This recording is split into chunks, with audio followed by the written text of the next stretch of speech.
अपने रडार पर लाते हैं। पहला है हुडको। आज देखिए लगभग 8.9% की तेजी यहां पर साफ तौर पर नजर आ रही है। और दूसरा स्टॉक जो हम अपने रडार पर लेकर आ रहे हैं वो है एनसीसी लिमिटेड। यहां पर भी लगभग 6.5% की तेजी बरकरार है। ध्वनि जी, एनसीसी लिमिटेड और हुडको, जरा इन दोनों स्टॉक्स पर आप अपनी रणनीति बताइए। जी बिल्कुल, यहाँ पे पहले ही मैं डिस्क्लोजर दे दूँ कि एनसीसी में हमने क्लाइंट्स को रेकमेंड करा है आज ही के दिन, यहाँ पे बाय का रिकमेंडेशन इश्यू हुआ है। ओवरऑल स्टॉक यहाँ पर जो है वो अपने एक पॉइंट ऑफ पोलैरिटी, जो पहले यहाँ पे एक रेजिस्टेंस बन रहा था जिससे हमें ब्रेकआउट मिला है यहाँ पे 200 के लेवल्स के पास, वहां से ही स्ट्रक्चर रिवर्सल करके हमें वापस से एक सपोर्ट मिलके वहां से ऊपर की तरफ स्टॉक चल रहा है। तो इसको यहाँ पे डेफिनेटली एक बाय का कैंडिडेट कंसिडर करा जा सकता है। करंट लेवल से आप एनसीसी के अंदर बाय कीजिए। ये एक पोजिशनल ट्रेड रहेगा जिससे आपको होल्ड करना पड़ेगा। ऊपर की तरफ आपको पहले 260 का टारगेट, जो इसका प्रीवियस स्विंग हाई था, वहां तक के लिए इसको होल्ड करना है। जिसके बाद आप ट्रेलिंग स्टॉप लॉस की स्ट्रैटेजी से इसको होल्ड कर सकते हैं। नीचे की तरफ आपको जो यहाँ पे स्टॉप लॉस लगाना रहेगा, तो कोई भी स्टॉक के अंदर मूव आता है जहां पे अब 210 का लेवल स्टॉक नीचे की तरफ क्रॉस करता है, तो इसके अंदर एक स्ट्रक्चर रिवर्सल देखने को मिल सकता है। तो 210 के स्टॉप लॉस के साथ आप एनसीसी को यहाँ पे बाय कीजिए। हुडको के अंदर अगर अभी मैं चार्ट स्ट्रक्चर की बात कर रही हूँ, तो ओवरऑल यहाँ पे जो इसका बाइंग लेवल है वो अभी थोड़ा सा और नीचे की तरफ है, जहां पे 140 के लेवल्स के पास इस स्टॉक को यहाँ पे अक्यूमुलेट करा जा सकता है। नीचे की तरफ आपको जो स्टॉप लॉस रखना रहेगा तो 125 का स्टॉप लॉस रहेगा। बट क्लियरली यहाँ पे 140 के लेवल्स के पास इसको रिविजिट करें और वहां पर आप इसके अंदर पोजिशन बनाना शुरू करें, क्योंकि वहां पर ही जैसे हमने एनसीसी में देखा कि एक पॉइंट ऑफ पोलैरिटी हमें मिलता है जहां से प्रीवियस एक रेजिस्टेंस ब्रेक करके अब सपोर्ट बनेगा। तो 140 के पास यहाँ पे डिमांड जोन इसका क्रिएट होगा। तो इसके लिए अभी आप एंटर नहीं कीजिए, आप इसको बाय ऑन डिप्स की स्ट्रैटेजी के साथ 140 के लेवल्स पे एंटर करें। डिप्स की रणनीति अपनाइए। इस बीच बैंक निफ्टी अब लाल निशान में आ चुका है। ऊपरी स्तरों से 425 अंकों की गिरावट देखने को मिल रही है और इस वक्त 170 अंक नीचे है बैंक निफ्टी। तो एक करेक्शन इस वक्त देखने को मिल रहा है। चलिए देखते हैं आगे चाल कैसी रहती है बाजार की। लेकिन ऐसे में मेटल स्टॉक्स में भी आज अच्छी तेजी है। वैशाली, हिंदुस्तान कॉपर 10% अब ऊपर आ चुका है। किसी ने ट्रेड के लिए लिया हो तो क्या आप निकल जाएं प्रॉफिट बुक करके? सो बिकॉज मार्केट में जैसे कि कह रहे हैं कि अभी तक क्लैरिटी है नहीं और इंट्राडे में एक आज अच्छा सा रिटर्न मिला है, तो आई थिंक एक बार बुक कर लीजिए। कल देखते हैं हाउ मार्केट फॉलो अप कैसा है, फिर दोबारा एक व्यू बना सकते हैं। बिकॉज एक बार तो ट्रेंड जरूर वीक हो चुका है। दिस इज अ बाउंस और अभी फिलहाल हम कहेंगे that 260 265 would be the resistance level. तो आई थिंक एक बार आज के लिए प्रॉफिट बुक कर लेना चाहिए।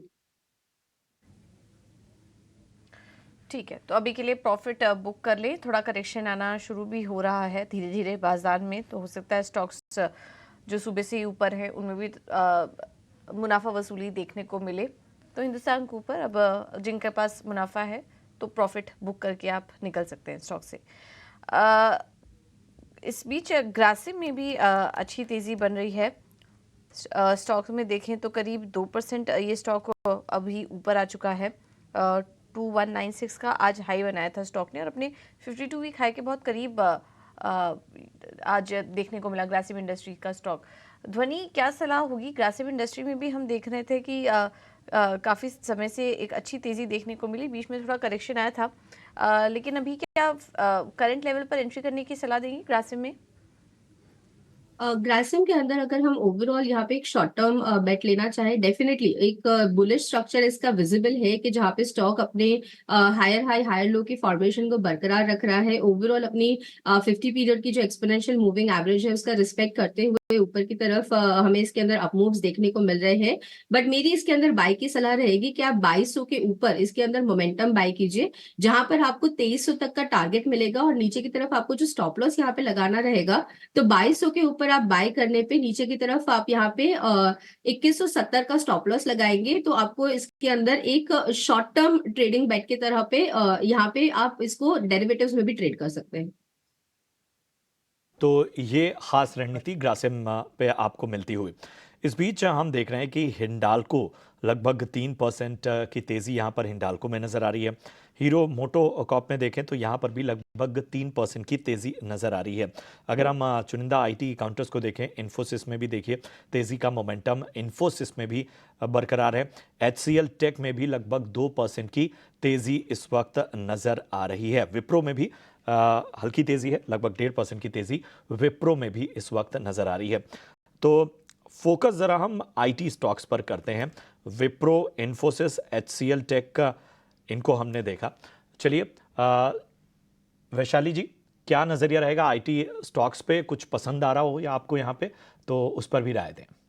LTTS रेकमेंड किया है। इसके अलावा जैसे कि आपने इन्फोसिस का, but I still like TCS also. TCS भी एक अच्छा सा ट्रेंड बना चुका है, तो आई थिंक TCS भी हर एक डिप में लेना चाहिए। आई थिंक ऑलरेडी थोड़ा चल चुका है, तो 3900 का सपोर्ट है, सो 39 के सपोर्ट के नजदीक ही खरीदना चाहिए, because I think then the projected targets जो आ रहे हैं 46-4700, सो TCS में भी प्यू मेरा पॉजिटिव रहेगा। कुछ स्टॉक्स पर चर्चा कर लेते हैं जहां पर की एक्शन है, और इसमें आज फार्मा स्टॉक्स भी चल रहे हैं।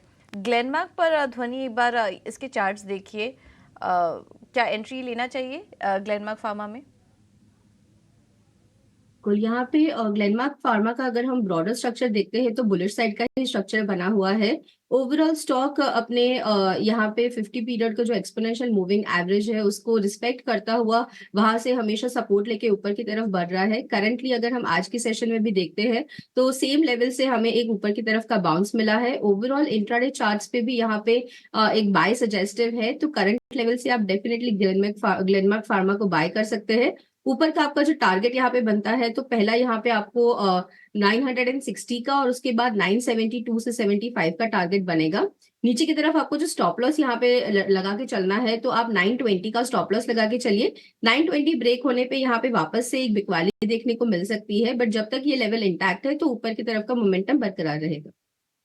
और फर्टिलाइजर शेयरों में भी जबरदस्त तेजी नजर आ रही है। आप फैक्ट जरा देखिए, 11% से ज्यादा का उछाल इस वक्त फैक्ट में नजर आ रहा है। हम देख रहे हैं जुआरी ग्लोबल में भी 7.5% की तेजी है। मद्रास फर्टिलाइजर भी 7.25% भाग चुका है। नेशनल फर्टिलाइजर में भी 6.5% की तेजी नजर आ रही है। हम देख रहे हैं कैमफैब एल्कलीज में लगभग 9.5% की तेजी है। PCBL देखिए, यहाँ भी 9.5% की तेजी नजर आ रही है। सोलार इंडस्ट्रीज भी 7.5% ऊपर है। वैशाली जी, बहुत सारे नाम मैंने आपके सामने रख दिए, जरा केमिकल और फर्टिलाइजर शेयरों पे अपना फ्रेश व्यू दीजिए। तो फिलहाल एक्चुअली फ्रंट लाइन की आप देखेंगे अगर Tata chemicals to start with, तो टाटा केमिकल्स ऑलरेडी एक ट्रेंड में आ चुका है, बिकॉज हम ये स्टॉक को ट्रैक कर रहे हैं फिलहाल। सो आई थिंक ये लेवल पे भी एक तो ठीक एक अच्छे से बॉटम बन के एक अच्छा सा अपमूव आया है और रिट्रेस हुआ है। सो आई थिंक 1100 के सपोर्ट के साथ टाटा केमिकल्स को खरीदा जा सकता है, बिकॉज आई थिंक एक अच्छा सा ट्रेंड बन चुका है, और एक अगर कंटिन्यूएशन आया तो ये दोबारा 1200 1250 की तरफ जा सकता है। हाउएवर दूसरे केमिकल्स की बात करें तो आई थिंक मेरा ध्यान है Balaji amines, alkyl amines, so these are the stocks जो मुझे सही लग रहे हैं ये लेवल से भी। आप देखेंगे अगर चार्ट में आपको क्लियरली बताऊं कि बालाजी अमाइन की बात करें तो आई थिंक एक डाउनवर्ड ट्रेंड जरूर हुआ है, बट एक फेवरेबल ट्रेड बन सकता है। और 2000 का एक अच्छे से क्लस्टर ऑफ सपोर्ट्स आए हैं, तो 2000 के सपोर्ट को ध्यान में रख के इसको ये खरीदा जा सकता है, बिकॉज अगर ये व्यू नेगेट होता है तो गंवाने को भी बहुत ही कम है। फिलहाल बेसिकली ऑल अदर स्टॉक्स जैसे कि हम तत्वा देख रहे हैं, सोलर देख रहे हैं, there is not much of a clarity, सभी में एक करेक्टिव मूव जरूर आ चुका है। बट सोलर इंडस्ट्रीज की बात करें तो that is an out performer, और ये स्टॉक एक ट्रेंडिंग में है, तो अगर ये खरीदना भी चाहते हैं तो आई थिंक 7100 के सपोर्ट के साथ ये स्टॉक को खरीदा जा सकता है, बिकॉज आई थिंक जिस तरह से अपवर्ड प्राइस प्रोजेक्शन आ रहे हैं, आई थिंक 8500 to 8800 जरूर आ सकता है। So by at every decline, that will be the view in solar industries.